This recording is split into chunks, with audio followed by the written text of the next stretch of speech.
Hello everybody, this is Money Mom. Welcome back to the channel. It's budgeting day, Sunday. Let's get started. I wanted to talk to you guys briefly about the 9 not so frugal grocery habits that I learned from my mother. So let me get started. First of all, my blessed mom died a couple years ago, and I am not disrespecting her memory. My mother was a fabulous cook and baker, a wonderful homemaker, and she took great care of us. But one of their skills was not frugality, just to be frank with you. So I want to tell you the 9 not so frugal grocery habits that I did learn from my mother, so we could all learn from them. So let me start with number 1. I grew up in Woodbury, Minnesota, a suburb of St. Paul. We had a grocery store that we shopped at that was beautiful, but it was expensive. And this is mostly, guys, I should start with saying this.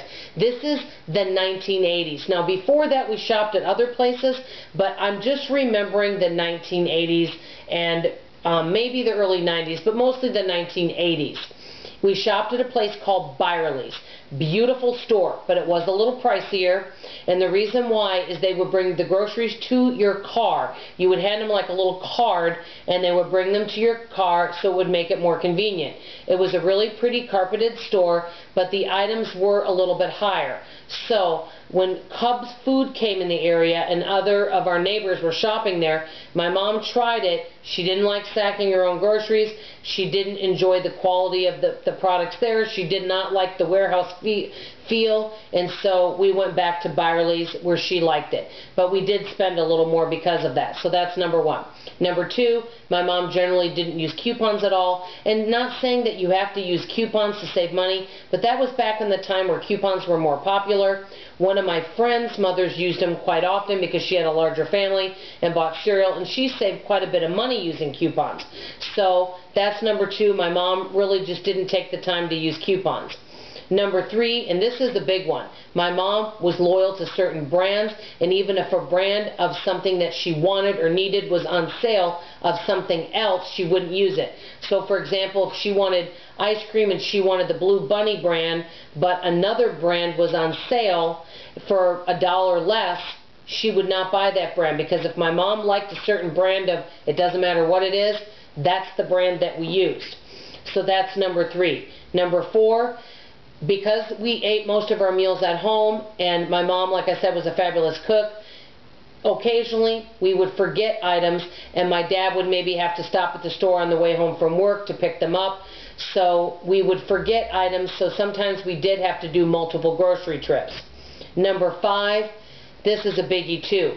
My mother did a lot of cooking, roasts and things like that. She wanted the best quality meat. When she was using ground beef to make Hungarian goulash, she wanted ground chuck. She did not want a lower quality beef, and so that we did spend more money on meat because of that.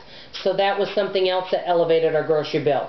Number 6, my mom also just kind of threw things in the cart. She didn't really watch how much we were spending. She didn't have any idea how much it was going to cost until we got up to the checkout. If she thought we needed it for a meal or needed the item, well, we just put it in the cart. Number 7, we simply bought too much. If she thought we might need it, she would pick it up. Number 8, my mom bought everything that we could use at the grocery store. She bought her makeup there. She bought cleaning supplies, toiletries. We bought everything there. And this particular grocery store was a little bit higher. So because of that, we ended up spending more. Number 9, we didn't always use everything that we had, so there was some food waste. And my mom would go through our refrigerator, our pantry and things, and if it was something that she thought might be getting old, we would end up throwing it away. So there was some food waste with all of this. I do also want to say that our grocery budget back then with all of these things was $100 a week. And so my mom would try to work with that budget, but sometimes we did go over that. So these are some of the habits that we had back in the 80s, and I just thought I would share them with you. Tell me about you guys. What kind of grocery habits did your parents have? I would love to hear from you on this subject, because I'm kind of nostalgic and I like to look back in the past. Sometimes we can learn from mistakes or learn from the good choices that our parents made.